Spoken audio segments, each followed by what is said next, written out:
Սա շատ էական փոփոխություն է։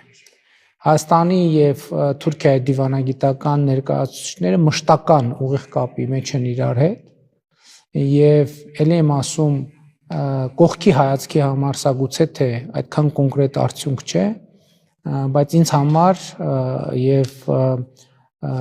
պետական կառավարման համակարգերում գտնվող մարդկանց համար սա կոնկրետ արդյունք է, որովհետեւ մենք նախկինում նույնիսկ զրկված ենք եղել միմյանց տեսակետներ իրարից ճշտելու հնարավորությունից, հասկանում եք, մենք որպես կանոն երրորդ երկրների միջոցով ենք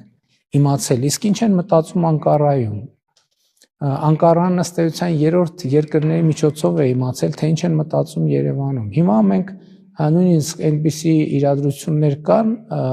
եւ բառից բուն իմաստով մեր տարբեր ներկայացուցիչներ կարող են ուղղակի զանգել եւ հարցնել, իսկ դուք այս հարցի վերաբերյալ ինչ կարծիք ունեք,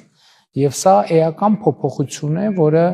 շատ կարեւոր է եւ ես համոզված եմ, որ դա բերելու է արդյունքների։